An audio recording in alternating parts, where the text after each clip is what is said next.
Hello guys, welcome to my YouTube channel. Let's learn with Sim. So the book that we are going to review today is The Palace of Illusions by Chitra Banerjee Devakaruni. So before getting into the book, firstly I would like to talk about the cover page. The cover page itself is so pretty that when I first laid my eyes on it, I was very much attracted. The cover page itself talks to you, saying that it has a lot of secrets that is to be unfolded. And as I went along through these pages, I must say that a lot of secrets were unfolded. So not wasting much time, I would like to talk about the author. So the author Chitra Banerjee herself says that this was a very controversial book, and she knew it when she started writing about it. Her friends, her families did stop her from writing this book, but she was so much devoted to this that she kind of wrote the book, and the book is so beautifully written that you cannot just stop yourself from reading it. You might forget to eat and sleep for a while, but you will definitely want to finish this book. This book keeps you so much on the edge that you would like to read a chapter more and want to know what happened next. I would highly recommend this book to beginner and intermediate level readers because the language used is very easy. The writing style is very interesting. The writing style somehow reminds me of The God of Small Things by Arundhati Roy. That too is a wonderful book, and I must say that this kind of reminded, when I went through the chapters, this kind of reminded me of that book. So yes, again, a beautifully written book and one of the best sellers. And once you read it, you'll know why this is one of the best sellers. So talking about this book, this was published in 2008 by Chitra Banerjee herself. She's an American Indian writer, and her writings are really beautiful. The other book, The Forest of Enchantment, is again also, that book is also highly appreciated, and I'm looking forward to reading that book too. But for now, we'll be talking about this. So, firstly, I would like to talk about the summary of this book. So, as we go through the chapters, we see that okay, one interesting thing that I noticed was the first chapter of this book and the last chapter of this book has the same title, and that is Fire. It talks about how it just talks about how Draupadi and her brother are not naturally born kids, but they are born from fire. uh, they were children of gods, I would say, because they had something unique in them that most normal people, we mortals, do not have. But they did have some unique quality. They were fated to their actions, they were fated to their destiny. So yes, this book starts from the time when the girl was born along with her brother. But something that to be noticed here is how both the children are born from the same fire, yet they are so much different from each other. Where the boy child is described to be very bright and very fair, very good looking. She, on the other side, is dark in complexion, is not that pretty, and she comes out of the fire, trembling. She's wearing a sari, she's draped in the sari, but she's, falling. She's not being able to walk gracefully. This is how it is shown. So right in the beginning, we see that how these children are different from each other, and as they grow up, their childhood is like, when we see the childhood of the brother, he's mostly into he's mostly busy with other work, such as talking about war affairs, then talking about political affairs, learning new skills. Whereas she, because she is a girl child, she is supposed to not know about these things. But she, being a lonely, alone child and having no mother of her own, she kind of only tags along with her brother. When she is like going along with him, she also kind of understands the teachings that are being taught to the brother. She kind of understands it better, remembers it better, and later also gets into trouble because She kind of seems to be brighter than the brother. She answers and she questions the teachings, whereas the brother does not. However, he's also a very good warrior. He's also a very good um, king. He has all the qualities to be a king, but she definitely is better than him. Yet she is not appreciated enough because she's a girl child. That is to be noticed. And then when we talk about her teenage phase, she is like, she is always insecure because she's not appreciated enough because of her dark complexion, because she's not pretty enough for the society. She's not as the other queens. She's not taking care of herself.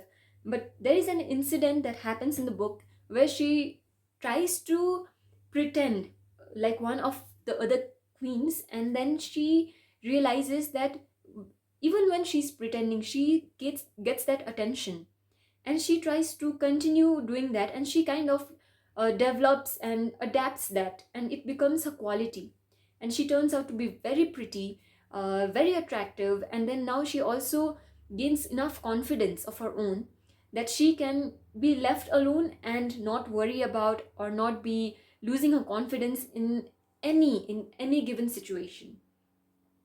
So soon when she gains enough courage and strength, there is a lot of talk in the town about her beauty, about her appearance, and how she carries herself. And these talks were like, mostly transmitted in the form of songs and stories. So a lot of songs were made for her, describing her beauty, describing her charm. And later in the Bharat, almost all men, the king and princes, came to know about her beauty. And when it was her time for marriage, a lot of kings were really wanting to get married to her. But then again, there's a catch. When she came to know that now there was the time that she was getting married, she was actually happy because now she kind of felt that she would be getting a house of her own, her palace, her own palace. She will be having a husband, a family, and there she will be appreciated more. And she will be taken care of, she will be given other luxuries, and she will have her own voice. But unfortunately this does not happen, and she kind of comes to know about it before her marriage, when it is revealed that her marriage is based on some conditions. It is a soimvar, but she is not allowed to choose the man of her choice. Instead, there will be a competition, and when the competition was held, the only brightest one, the only strongest one was to win. And this was already fixed because she was fated to it. Because the father, the king of Panchal, the Panchal king, he already knew that only person who was capable of completing all the tasks was Arjun. So it was quite clear that she was going to marry Arjun, and she would be given no choice of her own. So this was very interesting. However, also not very good for a woman, because she again is given no choice of her own. She does not have the right to do things she wants to do. She's only supposed to look pretty. She's only supposed to take care of her looks and the way she is to hold herself in confidence, and not learn other skills like um, craft, other skills like war, politics, and other stuff. She's not allowed for that. However however, princess Draupadi was skilled in 64 art, and that is a very good thing, and that is a very great thing actually. But she was not appreciated enough again. And before her marriage, it was already it was already said that she's going to marry Arjun, and everyone knew that she was to face a lot of problems. So instead of mm, being pampered, she was taught to cook, she was taught to sleep on the floor, she was taught to wear cotton clothes and not live her life like princess, because they already knew what was fated. Then, after marriage, she faces a lot of problems where all of these skills kind of come to action when she's actually, she showcases her her talent, not only the talent she had learned, but also her mental ability, also her actions, her interest in politics. She displays a uh, beautiful description. Like, she describes her art, her capabilities very beautifully, on instant moments. She takes instant actions, and she's kind of, much, I would say that she is equal to her husbands again. She gets married to 5 men, but again, I would say that she is no less than them. She is equally skilled. And again, when we talk about this, we see the polygamy. In those olden days, men getting married to a lot of women was accepted, but a woman marrying many men was like a big deal. And here Panchali breaks the rule. I mean, she's fated to do it, and it so happens that it's not something that she does by her choice, but it's just fated. And she marries all 5 men, and then leads a life. And the life is actually full of problems, despite of her have being the queen, despite of her having 5 husbands. She is to face a lot of problems again. Then there is the war. Talking about the war, we often say that the war is always between two parties where only men participate, and men are losing their lives, their strength, their physical being. But in reality, women too suffer, and we don't talk much about it.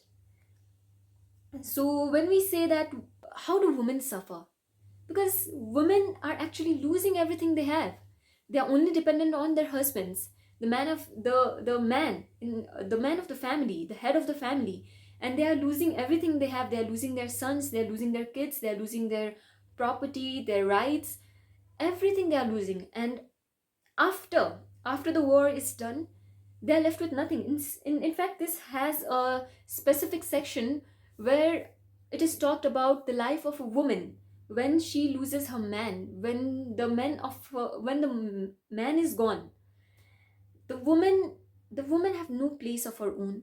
They are robbed of their identity, because they have no other identity, and they have no right to build. They don't have the right to even build their own identity, and here they are again robbed of their own identity. So what are we even doing with women? The question, what are we even doing with women? So these women lose everything. They are losing their finance, they are losing their, basically they are losing everything they have, and they are again taken advantage of it, which is very wrong. And then in the last chapter, that is fire, we again see the death of Draupadi. And the death is also quite not normal and natural as we would accept for a normal person, but this is quite different. And yes, I must say that this book is really brilliant work of literature. And not only the main characters are introduced to us, but we see other characters as well, which do leave a strong impact, which have, like, short stories, kind of like we have been hearing about them in form of short stories, how they are linked with these people, and what impact did they have on this great Mahabharat. So there is the story of Ashwathama, um, Abhimanyu, Eklavya, Urvashi, and other sages, and there are other many characters that we have heard about somewhere. But now this has come as a whole. I have never read Mahabharat, but after reading this book, I am actually looking forward to it as well. I really want to go deep in this and understand everything about it. But there is one point that I really didn't like about this, was the point where we are kind of given this hint that Draupadi is attracted to Karan, and then again Karna is attracted to Draupadi. I don't know, I have not read the Mahabharat by Vyasa, so I am not quite sure if that story too has this angle, if this has some truth in it. But yeah, this is a work of fiction, so yes, of course it can be manipulated. But I kind of did not like that aspect. Other than that, this book is really recommended. So now, talking about the theme of this book, I would say that woman character is very important, and this is highly talked whenever we talk about a feminist uh, novel. This book is one of the top threes that's been talking about lately. That we do have characters like Gandhari and Kunti that we kind of tend to miss, because I would say that Kunti is a very strong woman. She raised five children on her own. She faced a lot of problems, and again talking about Gandhari, she sacrificed her life, her beauty, her eyes, her sight for someone she loved, not expecting anything in return. So yes, that's a very big sacrifice that we don't talk about, and these things are done by women out of love, and we don't appreciate it enough. And women do not even, like, women are now so used to it that they don't even ask for it, they don't even want to be appreciated. But there is somewhere this something that needs to be thought about, because I don't think that any other woman, any other man would do the same sacrifice a woman does for a man. This book as a feminist novel, yes, truly this is a feminist novel. The way it represents these women, the way it has represented Draupadi to be free spirited, yet not being able to mm, let her find her own identity, let her create her own identity. How she tries to create and build one identity, and again it is shattered, and again this goes in a constant loop. She's trying to find herself, and other women too, I would say that they too are trying to find themselves. They are trying so hard to sustain a family, to keep up everything together, but in the end they all lose everything. And their loss, their sacrifice, all of these is not appreciated enough. And this is really disheartening, I would say. Yes, this is really disheartening. This woman is very skilled. She's not only there to look pretty. I mean, every woman should look pretty. I mean, every, not only woman, but every human wants to look pretty and be appreciated for their physical being. But we kind of tend to forget the mental, the mental capability of a woman when it comes to beauty. And the other theme that I noticed here is of faith and choice, because we see that Draupadi and other characters too, as Vyasa says, that they are fated, they are destined to do something. They are destined, like she was destined of making three mistakes in her life. She was destined to marry five men, and never have all the luxury for her whole life.